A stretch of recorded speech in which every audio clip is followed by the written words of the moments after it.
Beh, insomma, è sempre un piacere sentire i 5 Stelle, specialmente quelli che non sono a Roma, discutere del contratto e dei rapporti tra la Lega e i 5 Stelle. Poi quando li incontri però nei palazzi romani, l'atteggiamento nei confronti di Salvini è totalmente differente, perché lo sanno benissimo che basterebbe un niet di Salvini per far saltare e far andare a casa chi passa dal 40 al 10 nel giro di pochi mesi. E questo non è frutto della stampa nemica, perché la stampa nemica c'era anche prima, nel momento in cui hanno raggiunto il 40%, è frutto di una serie di politiche, soprattutto in campo economico, che non stanno pagando e non stanno dando i risultati che ci si aspettava o che loro si aspettavano. Insomma, ma quale politica in campo economico ha effetto in pochi mesi? Cioè, l'abolizione della povertà aveva effetto il secondo dopo che avete detto che si aboliva la povertà. Io non ho visto la povertà abolita, ce n'è ancora 5 milioni. Quindi diciamo che l'effetto mediatico si è spento nel momento in cui non si è tradotto lo slogan che avevate, su cui eravate fortissimi,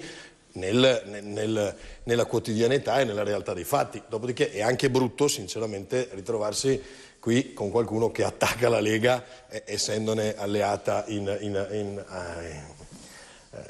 Parlamento. Insomma, io, ripeto, faccio un po' lo spettatore esterno e se non fossi innamorato di questa nazione lo farei anche con molta leggerezza e nonchalance. Purtroppo io sono innamorato della mia nazione, quindi, e lo testimonio con i fatti, perché ogni qualvolta che c'è un provvedimento di questo Parlamento che io condivido e che è il nostro programma, lo voto convintamente, anzi spesso nelle dichiarazioni di voto vado più in là dei miei colleghi della Lega, quindi a dimostrazione dell'interesse nazionale che noi abbiamo sempre perseguito. Poi faccia fare un inciso: noi siamo nati nel 2012, però insomma amministratori pubblici ne abbiamo molti nei comuni. Siamo giovani, il nostro leader è giovane e non conta forse il fatto di essere nati da poco, ma forse conta il fatto di aver lavorato sul territorio invece che lasciare spazio alla demagogia, alle scritte su Twitter, a Facebook. Anche le nostre regole che impediscono a gente che ha fatto altre esperienze politiche di candidarsi col Movimento 5 Stelle. Ma questo è molto grave, questo è molto grave, perché si è preferita una presunta verginità in nome di quell'onestà che per me chi fa politica, ma chi fa qualsiasi lavoro, deve essere onesto a prescindere. No, dopodiché si valuta anche la sua bravura. Allora dire prenderne uno perché è onesto è come un po' come quando Don Milani diceva che è inutile avere le mani pulite se poi si tengono in tasca. Io credo invece che si debba fare la gavetta, che si parta nei consigli comunali, che si faccia il sindaco, che si faccia il consigliere regionale e poi lo stesso approdo di Silvia. Guarda, lei ha fatto il sindaco, è finita in Parlamento. Voi pretendete di saltare direttamente dal web al Parlamento e ci troviamo con i Toninelli che parlano di cose senza sapere nemmeno il significato. Purtroppo, questo è un dato oggettivo. Un conto è avere le mani sporche di terra e quello va sempre bene. Anch'io sono della logica stivali alti, ma anche in mezzo alla cacca, se serve, bisogna andare. Un'altra cosa è avere le mani sporche di gente che è implicata in corruzioni, in altri reati. Scarabella, su questo ripeto, l'onestà a prescindere. Giorgio Almirante, che è il nostro faro, diceva che quando uno dei nostri sbaglia deve pagare il doppio.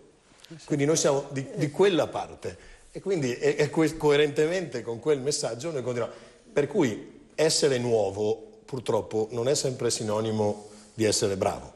A volte ci sono persone che non sono nuove perché hanno lavorato tanto e quindi avendo lavorato tanto portano anche all'interno del Parlamento un po' di esperienza. Si nota la differenza tra chi ha lavorato e chi non l'ha mai fatto.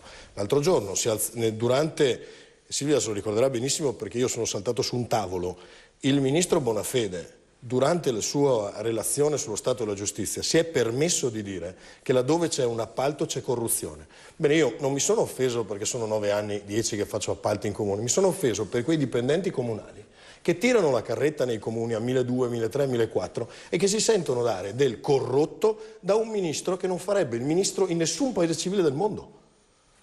Quindi, ragazzi, bisogna ritornare un po'. Io credo che la politica nella Prima Repubblica, anche un po' nella Seconda, abbia abusato della pazienza degli italiani. Adesso però bisogna ritornare a far riappropriare. Anche un po' dei soldi. Ma certo, ma anche un po' di soldi, sai, anche un po' di soldi, ma non mi pare che gli esempi poi... questa è la settimana in cui una Presidente della Commissione Giustizia si dimette perché il numero 2 del partito, cioè la persona che prende più soldi nello staff del vice ministro Di Maio, le dice le suggerisce di accusare il proprio fidanzato di una truffa. Cioè, ragazzi, allora, cerchiamo di... Questo è molto grave, non mi pare che sia andata proprio così, però ognuno si prende le responsabilità. Questo è quello che noi leggiamo sul giornale, io non mi permetto di fare processi, sono garantista, è proprio perché sono garantista che mi piace approfondire le questioni. Chi non era garantista allora lo è diventato adesso quando si tratta di toccare i suoi. No, io ho votato per dare, anzi, l'autorizzazione a procedere, perché sono convinto che su certe cose solo i giudici possono esprimersi. Noi possiamo avere delle opinioni, però poi i giudici devono fare il loro lavoro. Non si discute se venire il processo o meno, là si discute se il ministro abbia perseguito o meno l'interesse nazionale. È di una gravità incredibile l'ignoranza che avete su questo tema. Ragazzi, bisogna studiare. Bisogna studiare. Sì. Se no si continua a dire delle fandonie e qualcuno continua a credere. Vedete che è sempre una percentuale sempre minore che lo fa.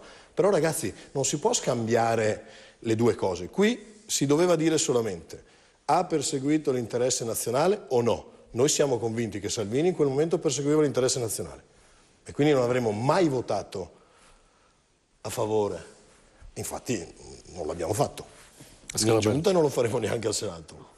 Per me è un'opinione diversa, cioè anch'io posso dire che poteva essere nell'interesse nazionale, ma se era il modo migliore per perseguire quell'interesse nazionale, non posso dirlo io che ho un conflitto di interesse su questo, che faccio parte del governo. Lo deve stabilire un membro esterno, se quello era il modo di perseguire. Non è questo il concetto, noi non dobbiamo entrare nel merito. Cioè si trattava soltanto di autorizzare o meno la magistratura a procedere contro il ministro. A procedere, non a condannare. E ritengo gravissimo che comunque sia stato sottoposto al popolo del web questa questione, perché rientra tra le prerogative dei parlamentari. Ci sono le giunte per le autorizzazioni proprio per questo motivo. Sì.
No, così, da breve, c'è allora è tornata la guerra al sud, c'è dal sud che fa la guerra al nord e il nord che fa la guerra al sud. Come mai? Qua il sud sembra dire, lo dico anche con un po' di competenza perché sono anch'io del sud, però il sud sembra dire: ma come si permettono quelli del nord di chiedere l'autonomia, ma l'Italia è unita? Allora guarda, io aziendalmente parlando ho molti interessi e molti punti vendita in giro per l'Italia. Metà della mia azienda sostanzialmente è da Roma in giù. Credo che il problema maggiore non siano le persone, ma siano la politica del Sud. Il buon De Luca, che in questo momento sta facendo fuoco e fiamme contro l'autonomia delle regioni del Nord, probabilmente ha qualcosa da nascondere, nel senso che il senso di responsabilità che porta l'autonomia è qualcosa che evidentemente la politica del Sud ha dimenticato. Oggi autonomia vuol dire senso di responsabilità, vuol dire la capacità di gestire le spese in modo organico, vuol dire essere coscienti di ciò che si fa. Non è possibile avere delle spese completamente diverse per gli stessi prodotti al nord e al sud, quindi se qualcuno dice che noi spendiamo di più, evidentemente non ha capito assolutamente nulla di che cos'è l'autonomia. Teniamo poi presente anche un altro piccolo dettaglio, che l'autonomia è prevista in Costituzione, per cui non è qualcuno che va contro qualcosa. L'autonomia del Veneto, così come delle altre regioni, è ovvio che creerebbe delle situazioni contingenti a livello economico particolari, ma queste situazioni contingenti sono subordinate alla incapacità attuale delle regioni del Sud di gestire l'economia. Il giorno in cui anche il Sud imparerà a gestire, io parlo del Sud inteso come politica del Sud, non i meridionali, ma parlo la politica del Sud, imparerà a gestire e non scialacquare, spendere in modo inappropriato o per non dire qualcosa di peggio che potrebbe essere anche perseguibile per legge, perché se dovessi mai dire che ci sono spese e sottospese non è il giusto dirlo, anche se lo penso, quindi è il caso che le regioni del Sud imparino a spendere bene quelli che sono i soldi che gli vengono dati dal residuo fiscale delle regioni del Nord.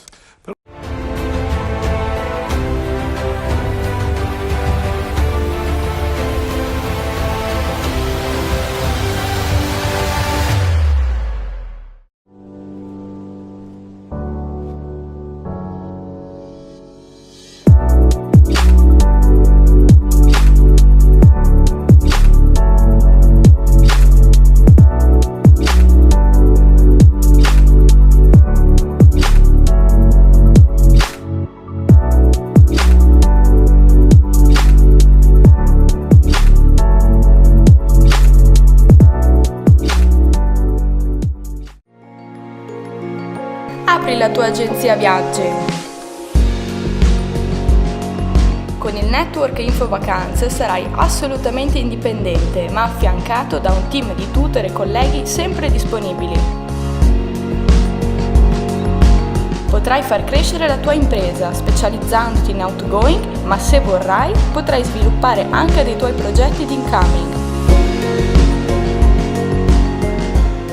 Prima di venire a parlare direttamente con me, passa dalle nostre agenzie, senti cosa dicono di noi e poi vieni a trovarci. Inizieremo un viaggio assieme. Per tutte le informazioni telefona al numero verde in sovraimpressione oppure entra nel sito www.infovacanze.it.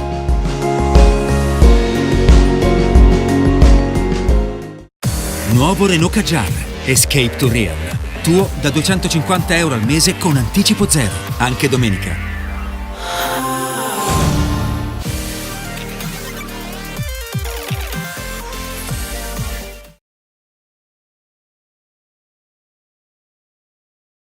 Poi bisognerà vedere in che cosa si traduce concretamente. Allora, ad oggi sappiamo quali sono le aspettative, sappiamo quanto è stata enfatizzata, ma le uniche cose che conosciamo veramente sono questo specie di banco posta che è stato presentato l'altro giorno, sommariamente alcune regole di come effettivamente dovrebbe funzionare e ovviamente conosciamo la bellissima presentazione fatta da Di Maio, che praticamente era una specie di televendita con tanto di luci soffuse, di effetti scenici e poi appunto sollevare questo velo per presentare una piccola card. Ma io mi faccio una domanda. Allora, anzitutto, il lavoro in Italia non sta volando, ok? Questo reddito dovrebbe essere dato anche con la prerogativa che chi lo riceve viene, come dire, sottoposto a una verifica, cioè gli vengono proposti delle offerte di lavoro, di alcune offerte di lavoro, e tra l'altro dopo un tot, se ne rifiuta, non le accetta, non si dà, dovrebbe saltare il reddito, perché è stato spiegato molte volte che non è uno strumento assistenzialista. Io sono convinto che lo sia profondamente, ma faccio una domanda: dove non c'è il lavoro, cioè materialmente non si possono fare queste proposte di lavoro, come funziona? Come si verifica se veramente una persona lo riceve ma ha voglia anche di mettersi in discussione, oppure lo riceve e basta? Sì, non solo questo Ivis, ma anche perché Cusumano diceva, se poi l'imprenditore lo assume, questa persona riceve degli sgravi, ma se non c'è lavoro, le aziende non ci sono, cioè come anche là, cioè, diventa un paradosso. Resta un mistero, però il tema culturale secondo me è un altro. Io sono giovane, come ce ne sono tanti altri, la mia generazione ha fatto gli studi, molto spesso anche ha iniziato a inserirsi nel mondo del lavoro proprio nella fase della crisi. Noi abbiamo fame di conquistarci un posto nella nostra storia in questa epoca. Non abbiamo voglia di ricevere qualcosa per stare tranquilli. Abbiamo bisogno di uno Stato che ci dia fiducia nelle scommesse che quotidianamente mettiamo in campo. Non di uno Stato che ci riconosca il minimo per sopravvivere. Sono due modelli culturali completamente sbagliati. Con il reddito di cittadinanza si anestetizzano i giovani, si anestetizzano anche magari quegli over 40, 50 che l'hanno cercato, l'hanno perso, sono disoccupati e che a maggior ragione non andranno a cercarlo, secondo me, il lavoro, e si lancia un messaggio veramente drammatico al Paese, che invece dovrebbe essere veramente messo in moto, perché il lavoro purtroppo manca e a questo punto inizieranno a mancare gravemente anche gli stimoli per andare a cercarselo e per farlo, per creare imprenditoria. A Milano Ottica Vittoria, centro contattologia. Occhiali e prodotti delle migliori marche. Garantiamo un risparmio fino a metà prezzo. Lenti da vista. Una lente la regaliamo noi.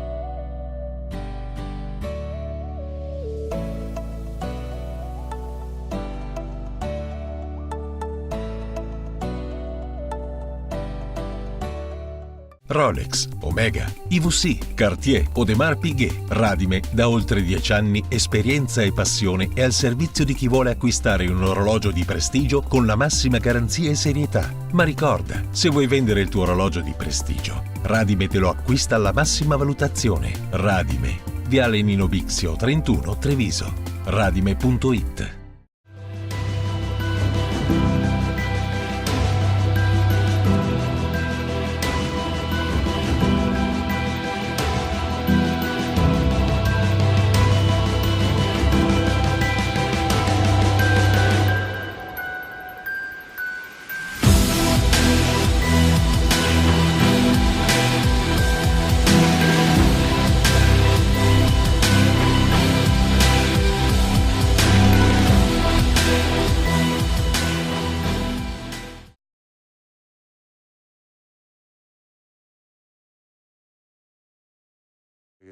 Ci vuole raccontare un po', ecco, magari approfittiamo, spieghiamo ai telespettatori sì. Cos'è questa cosa del Consiglio dei Ministri. Il successo la scorsa estate, appunto, come diceva lei, è stato il refrain di luglio, che una nave che aveva raccolto degli immigrati in acque di soccorso relative a Malta, Malta l'ha rifiutata e viene rimbalzata verso l'Italia. Quando viene rimbalzata in Italia, arrivando nel porto, quindi salvate le persone e quindi fatte, diciamo, salve tutte le normative internazionali sul soccorso in mare, quando arriva in porto non viene permesso lo sbarco di questi 170 immigrati clandestini. Si innesca un braccio di ferro. Quando l'Europa accetta di condividere, diciamo, parte di questi immigrati salvati, vengono fatti sbarcare e poi smistati in giro per l'Europa. Da lì parte una inchiesta partita da un procuratore della Procura di Catania, se ben ricordo.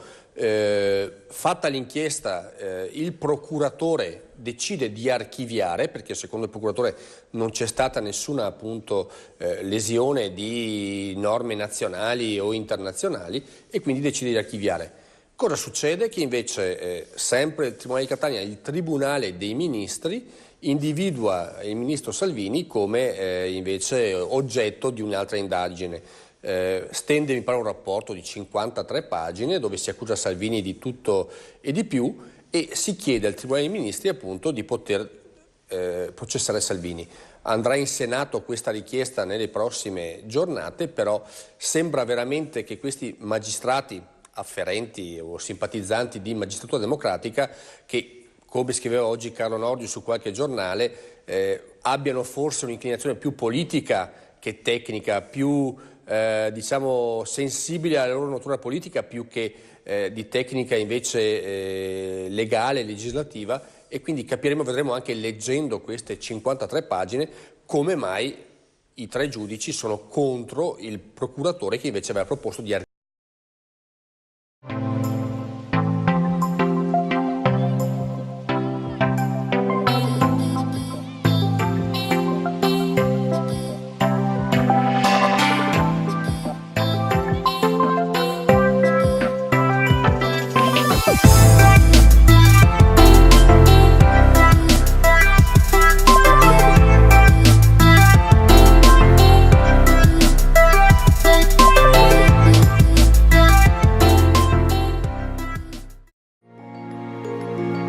Apri la tua agenzia viaggi.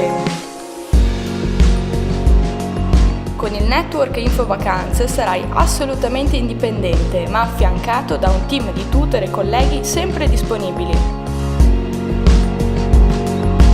Potrai far crescere la tua impresa specializzandoti in outgoing, ma se vorrai potrai sviluppare anche dei tuoi progetti di incoming. Prima di venire a parlare direttamente con me, passa dalle nostre agenzie, senti cosa dicono di noi e poi vieni a trovarci. Inizieremo un viaggio assieme. Per tutte le informazioni telefona al numero verde in sovraimpressione oppure entra nel sito www.infovacanze.it.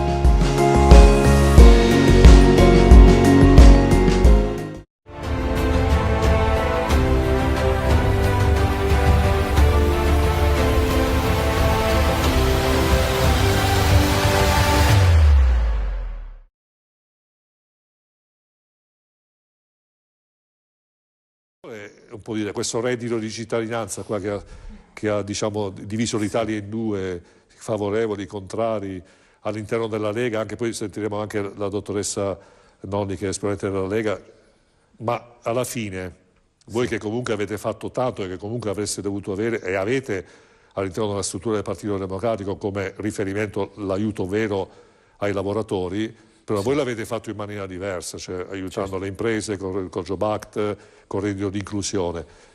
Questa manovra le piace? La manovra non mi piace, devo essere sincero, è una manovra di tutta spesa e di pochi investimenti. Però ecco, vorrei fare una premessa. In linea di principio io non sono assolutamente contrario al reddito di cittadinanza, perché tutte le operazioni che in qualche modo danno una redistribuzione del reddito alle persone meno abbienti, in fondo io li considero provvedimenti di sinistra e quindi da un lato mi piacciono.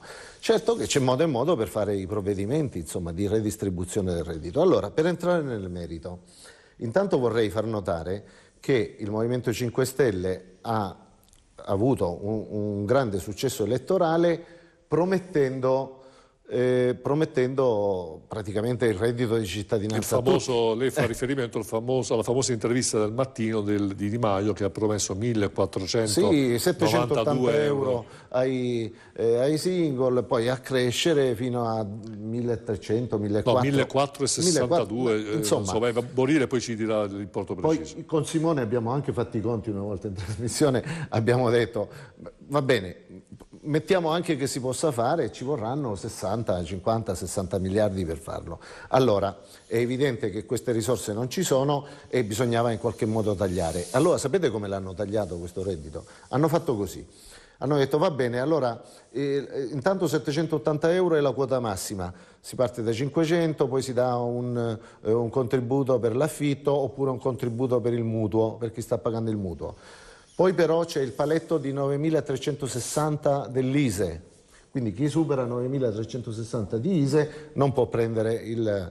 Poi si guarda, uno non deve avere beni immobili per più di 30.000 euro, quindi sicuramente se ha la casa non può avere... Poi si guarda, non può avere beni immobili per 6.000 euro, se hai una macchina di 4 anni di 1.500 di cilindrata non puoi... Insomma, taglia, alla fine quanti avranno il reddito di cittadinanza? Ve lo dico io, 14. 14 persone in tutto? In tutto. Allora, guarda. No, perché poi in conferenza, in conferenza stampa però qualcuno ha detto, non mi ricordo se Di Maio o Salvini, ha detto il reddito di cittadinanza sarà diviso equamente, 50% al nord e 50% al sud. Vabbè, solo che la popolazione del anche nord qua non è vorrebbe dire dare un vantaggio al nord, perché cioè, a occhio mi sembra che il 70% dei poveri siano al sud. Allora, secondo me, il 70% deve andare dove c'è il 70% dei poveri. Sì, solo che è chiaro che la popolazione che c'è al nord non è la stessa che c'è al sud, quindi è chiaro che la situazione potrebbe essere ma diversa. capisce che ogni intervento che si fa per mediare, cioè, anche quello è elettorale, vuol dire non scontentare la Lega, insomma, no? Ma voglio dire, se in Veneto c'è il 3% di disoccupati e in Sicilia c'è il 40%, qualche motivo ci sarà, insomma, no? E forse l'intervento deve essere tarato apposta. Deve essere equo.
Allora, dottoressa Ghidoni, la fatturazione elettronica, questa sconosciuta, oppure un incubo per pochi, anzi per moltissimi imprenditori, perché ovviamente noi sappiamo che il tessuto imprenditoriale italiano è fatto di piccole e medie imprese, magari una certezza per alcune grandi aziende che comunque alla fine già più o meno si erano preparate. Ecco, io ho visto questa estrema differenza, le multinazionali, i centri commerciali, le grosse catene di distribuzione già pronte, già preparate. Avevano già iniziato, ci sono aziende che avevano già iniziato almeno da un paio d'anni, i grossi gruppi già usufruivano della fatturazione elettronica già da un po'.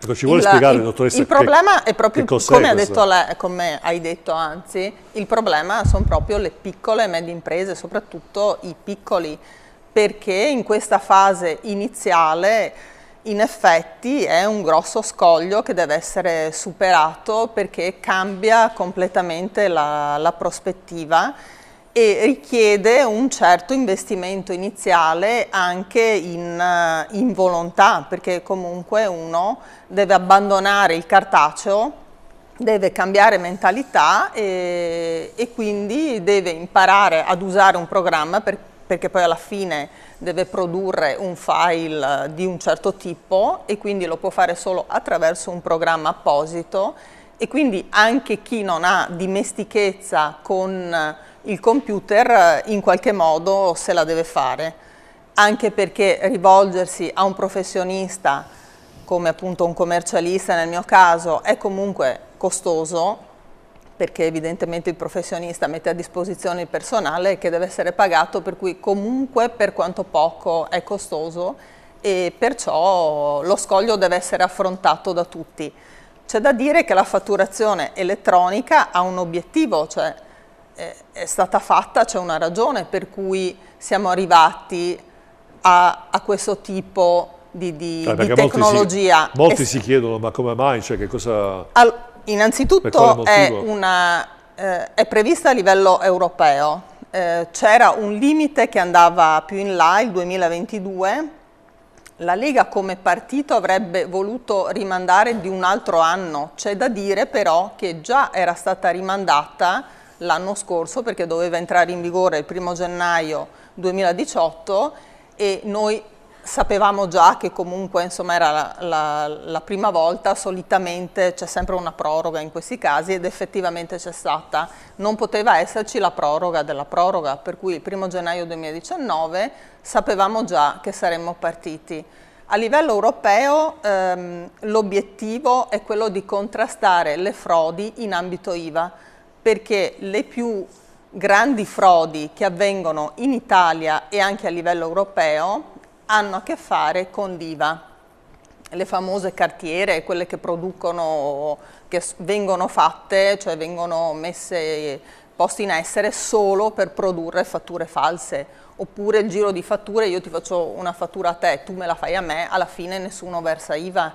Tutte queste situazioni vengono contrastate dalla fatturazione elettronica, perché l'Agenzia delle Entrate avrà a disposizione tutte le fatture, cioè la fattura elettronica va inviata all'Agenzia delle Entrate, che quindi avrà a disposizione tutta una serie di dati che potrà incrociare e potrà verificare quindi se le liquidazioni IVA che vengono fatte sono veritiere oppure no. Certo è che chi fa nero, cioè chi non fatturava prima, non è che con la fattura elettronica invece diventa un perfetto contribuente, tutt'altro chiaramente, perché ha pure la difficoltà di mettersi lì, imparare a fare una fattura elettronica e quindi per questo tipo di situazione non è un deterrente. Però per le grandi frodi IVA la fattura elettronica arriva all'obiettivo e quindi per questo è stata introdotta ed è previsto in bilancio che faccia emergere tutta una serie di situazioni che sono state valutate intorno ai 2 miliardi di euro.